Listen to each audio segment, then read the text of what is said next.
Salut à tous, c'est Tommy et bienvenue à Jurassic Park. Aujourd'hui, on va donner le biberon à des Triceratops et fabriquer un masque comme celui-ci pour la hache qui était à gagner.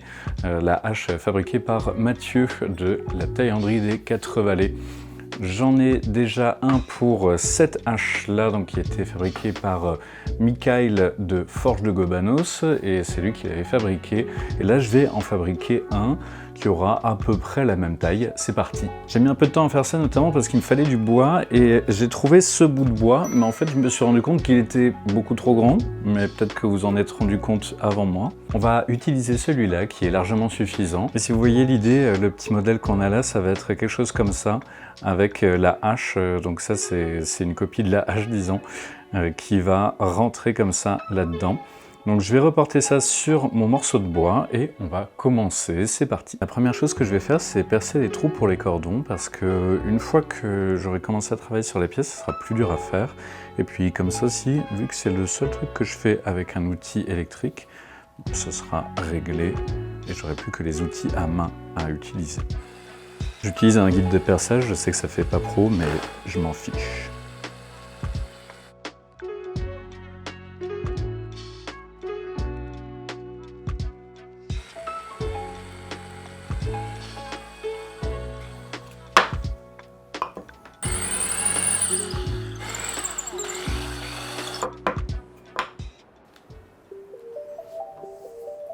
Pour faire la forme, je vais faire une sorte de mortaise et ça va être avec un ciseau à bois qui fait 6 mm. Donc il va falloir que je marque ça pour pouvoir guider mon ciseau à bois.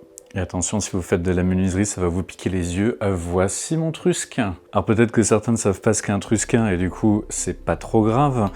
Pour ceux qui savent, vous voyez qu'il faudrait peut-être que je m'en achète un plutôt que j'arrête de faire du bricolage. Juste pour les maths, mon tronçon fait 24 mm de large et il faut que j'enlève 6 mm pour ma mortaise, ce qui me laisse 18 divisé par 2, donc ça fait 9 de chaque côté, ce que je vais tracer.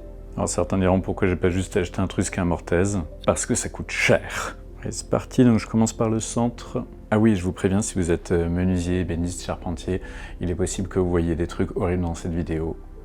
Des os, pas des os. Alors peut-être que vous trouverez que c'est pas la manière la plus rapide, et c'est probablement vrai, mais j'avoue que pour moi, ce qui est le plus important, c'est de réussir à faire quelque chose tranquillement dans mon appartement. Faire les choses avec des outils à main, c'est un côté méditatoire qui est très sympathique. Et puis quand on rate quelque chose, on rate pas aussi vite qu'avec des machines.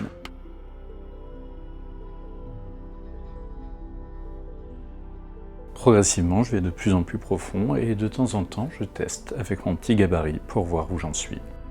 Un peu de nettoyage avec un plus grand ciseau. L'idée, ce serait d'avoir un ciseau à bois arrondi, mais là, j'en ai pas. Et comme on le voit, c'est pas le plus beau des bois, hein. C'est un bois qui peluche un peu. C'est du sapin, hein, comme sur certaines pièces de fouille. Après, c'est possible de faire ça aussi en chêne, en hêtre, en frêne. Voilà, tous ces bois-là. Voilà, maintenant que j'ai ma pièce, il me reste quand même pas mal de choses à faire. Il faut notamment que je fasse la forme arrondie de chaque côté. Et une fois que ce sera fait, il faudra aussi que je fasse une sorte de biseau. Parce que bien sûr, on va pas garder ça plat et brut comme ça.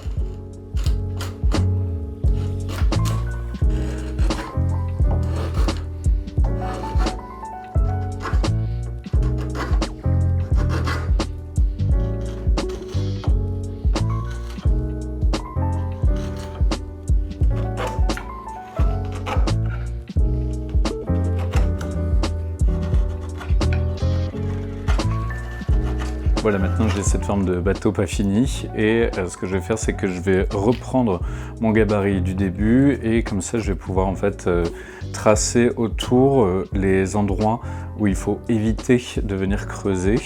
Et ce que je vais faire, c'est que je vais rendre tout ça un peu plus doux, un peu plus souple un peu partout, faire en sorte d'avoir un peu moins d'angle, surtout sur la partie du dessous.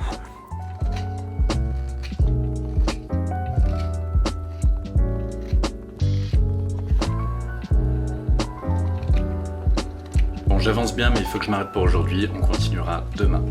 Deuxième jour, Et là, je suis au couteau parce que ça me permet d'avoir pas mal de contrôle. Parce que le truc, c'est que c'est vraiment une très petite pièce.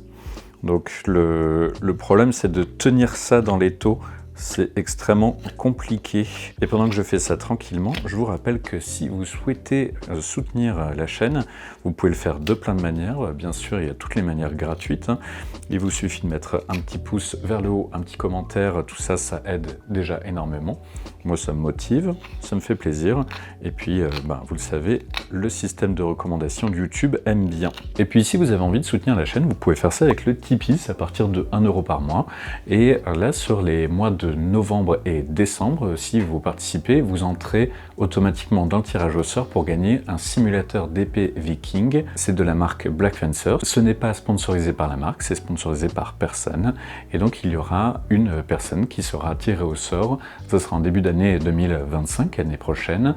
Et donc, j'enverrai directement à cette personne un simulateur d'épée viking en nylon. La marque Black Fencer, c'est un peu la référence en AMHE actuellement sur tout ce qui est simulateur. Et d'ailleurs, vous avez déjà vu des épées Black Fencer dans tout ce qui est AMHE et dans les rassemblements comme Aria que je vous avais montré en vidéo. Merci à tous pour votre soutien, ça fait toujours extrêmement plaisir. Et pour ceux qui se demandent où est le tirage au sort des 4 livres, il est nulle part, je ne l'ai pas encore fait, mais je le ferai un moment.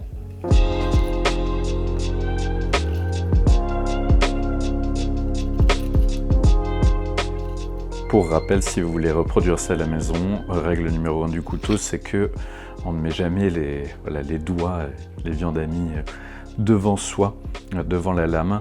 Donc, par exemple, si je veux couper vers là, jamais je ne mettrai mon doigt ici, je le mets toujours derrière.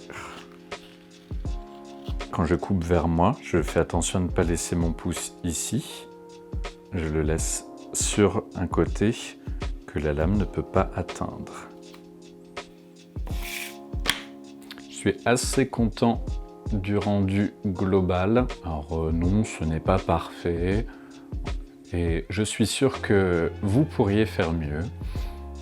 Et d'ailleurs, je vous invite à le faire, à m'envoyer ça sur Instagram ou sur Facebook et je partagerai les plus beaux. Je vais juste faire un petit chanfrein sur le bord ici parce que c'est l'endroit le plus fragile.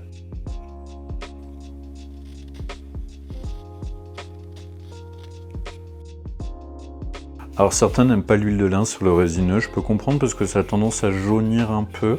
Après, si vous préférez faire ça avec du hêtre par exemple, quoique le hêtre ça jaunit aussi pas mal. Sinon avec du chêne, le chêne en vieillissant va donner des teintes sympas. C'est juste que le chêne, il y a un peu plus de tanin dedans, donc ça va avoir tendance à faire rouiller les haches pendant qu'elles sont dans le fourreau. Après, pour éviter ça, il y a des copains, notamment Curtis, si tu regardes la vidéo, ce qui sera sûrement le cas, salut Curtis, qui mettent du tissu comme ça au fond, donc ils mettent de la laine imbibée d'huile, et pourquoi pas, ça fonctionne. Un petit cordon en cuir, il est limite trop gros, il ne va pas sortir tout seul, hein. Hop.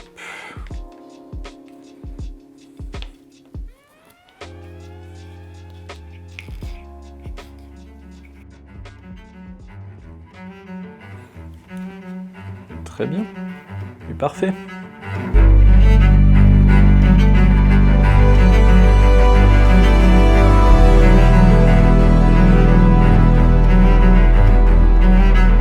Il n'y a pas à dire, je trouve que ça a de la gueule comme ça, c'est sympa.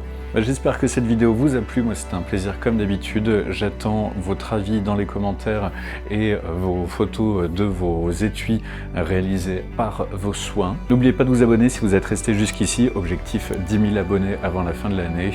Et sur ce, portez-vous bien et à la prochaine. Salut! Aujourd'hui on va donner le biberon à des rhinocéros. Bah non, pas des rhinocéros, ça existe vraiment ça. Ils prennent vraiment le biberon.